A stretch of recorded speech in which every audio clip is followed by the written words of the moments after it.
अनंतकोटी ब्रह्मांड नायक राजाधिराज सच्चिदानंद सद्गुरु श्री ब्रह्मचैतन्य महाराज की जय. श्रीराम समर्थ. 18 फेब्रुवारी. नामाविषयी शुद्ध भाव आवश्यक. ईश्वर सर्वांचा उत्पन्न करता आहे, रक्षण करता आहे, तसेच संहार करताही आहे. परंतु तरी त्याला न्यायी आणि प्रेमी म्हणतातच, कारण तो निस्वार्थी आहे. म्हणजे प्रेम हे निस्वार्थातच असते. आपल्याला खरे म्हटले म्हणजे आपला स्वार्थच नडतो. आपला स्वार्थ प्रेमाच्या आड येतो. आपले विषय ईश्वर प्रेमात व्यत्यय आणतात. ज्या ज्या गोष्टी या प्रेमाच्या आड येतात त्यांचा त्याग नको का करायला? तेव्हा विषयांची आसक्ती, त्यांच्यावरचे प्रेम नाहीसे झाले पाहिजे. आपण ईश्वराचे, संतांचे झाले पाहिजे. त्याशिवाय आपल्याला कशाचीही गरज वाटता कामा नये. एकाच मातीचा जसा गणपती, बाहुले किंवा मडके होते, त्याप्रमाणे ईश्वरही आपल्या भावनेप्रमाणे होतो. म्हणूनच आपला भाव नेहमी शुद्ध आणि निस्वार्थी असावा. मुळाशी पाणी घातले की झाड वाढते, पण आपण मुळापर्यंत जातच नाही. तेव्हा भाव शुद्ध कसा होईल ते पाहावे.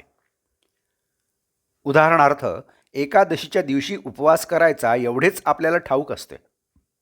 पण एक गृहस्थ एकादशीला भगवंताचे नामस्मरण करायचे सोडून 12 वाजेपर्यंत आंघोळ न करता अंगणमोरी झाडत बसला. असे आमचे चुकते.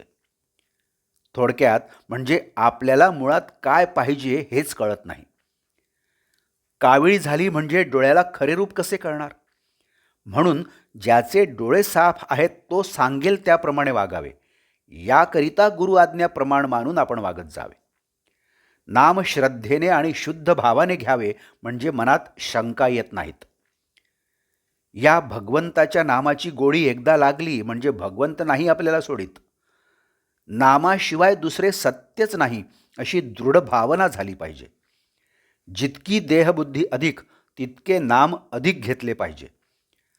आज इतके दिवस आपण विषयाचे चिंतन केले, त्याने आपल्या हातात काय आले? नामासारखे सोपे साधन नाही. प्रापंचिक लोक असे म्हणतात की विषयाचा अनुभव तात्काळ येतो, पण भगवंताचा अनुभव हा अनुमानाचा आणि श्रद्धेचा आहे. हे त्यांचे म्हणणे मला पटते. प्रापंचिक लोक प्रपंच सोडित नाहीत याचे मला नवल वाटत नाही, पण ते सुख चिरकाल टिकणारे आहे ही समजूत करून घेऊन त्यामध्ये रमतात, याचे मला वाईट वाटते. मी असे म्हणतो की तुमच्या अनुभवाप्रमाणे जे खरे आहे तेवढेच तुम्ही खरे माना. विषयाच्या ध्यासापासून सुख नाही असे वाटू लागले म्हणजे नामाची गोडी येईल. आपल्या देहावर आपली सत्ता नाही, आपल्या पैशावर आपली सत्ता नाही, आपल्या माणसांवर आपली सुद्धा सत्ता नाही. म्हणून आपले कर्तव्य तेवढे करावे आणि ते करीत असताना आपले मन दुश्चित्त होऊ देऊ नये. आजचे बोधवाक्य. भगवत प्राप्ती हे आपल्या जीवनाचे ध्येय ठरवून आपण नेहमी त्याच्याभोवती फिरत असावे, म्हणजेच त्याच्या अनुसंधानात असावे. जानकी जीवन स्मरण. जय जय राम. नमस्कार. मराठी आणि हिंदीतून रोजची श्री महाराजांची प्रवचने आपण ऐकत आहातच, परंतु कृपया चॅनलला भेट द्या आणि प्लेलिस्ट बघा. मराठी अथवा हिंदी प्रवचने आपण आपल्या सुविधेप्रमाणे सुद्धा ऐकू शकता. मी परत एकदा आपणाला विनंती करतो की चॅनलला सबस्क्राईब करा, शेअर करा, लाईक करा, कमेंट्स द्या. बेल आयकन दाबायला मात्र विसरू नका. धन्यवाद. जय जय श्रीराम.